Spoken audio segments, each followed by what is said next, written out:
You ever wonder how a vendor feeds 300 people when the invite list says 200 but grandma's cousins always show up uninvited? That gap between guessing and knowing is basically the vendor's entire job, and it is way more math than glitter. Most contracts lock in a headcount weeks before the event, but humans are flaky creatures who RSVP yes and then ghost like a bad Tinder date. So vendors build in what is called a buffer, which is just a fancy word for cooking a little extra, so nobody riots over cold pasta. Think of the buffer like packing an umbrella even when the sky looks fine. You are not expecting rain, you are just not trying to get roasted if it happens. A common industry rule of thumb is padding around 10% above the guest count. So if the client says 100 guests are coming, a smart vendor is quietly prepping for 110.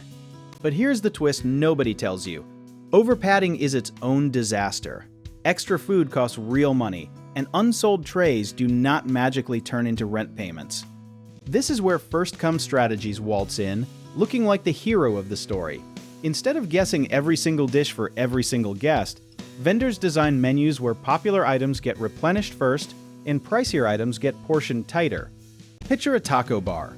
The tortillas and rice are cheap, so they get stacked high, but the fancy shrimp topping gets doled out like it is made of gold because, honestly, these days it kind of is. Partial prepping is basically the vendor's secret weapon, and it works like a video game save point. You prep the base of everything, sauces, proteins, sides, but you hold off on the final plating or cooking step until you can literally count heads walking through the door. That means if only 180 people show up instead of 200, you are not stuck fully cooking food for 20 ghosts. You just pause the assembly line and pocket the unused raw ingredients for another gig. There's also a sneaky little concept called shrinkage, which sounds like a bad 1996 sitcom plot, but really just means food that gets wasted, stolen, or straight up dropped on the floor. Good vendors track shrinkage from past events like detectives building a case file. History nerds will appreciate this. Catering as an industry basically grew up doing exactly this kind of estimation guesswork long before spreadsheets existed. Old-school banquet halls in the 1800s relied on head cooks eyeballing crowds and adjusting on the fly, which honestly sounds terrifying but also kind of badass. Now, vendors use software that tracks RSVPs, weather patterns, even past no-show rates for specific venues. Because if a wedding is outdoors and rain is forecasted, guess what? Attendance drops and nobody wants soggy shrimp cocktail anyway.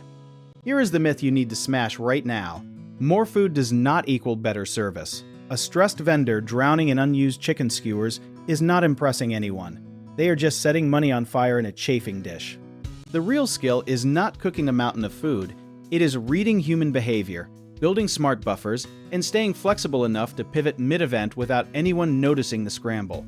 That is the quiet magic behind every smooth-looking party you have ever attended. So next time you grab that extra slider at a wedding, just know somebody did some serious behind-the-scenes math to make sure you could. If you want to learn more about how we help vendors nail this stuff every single time, check out our links in the description.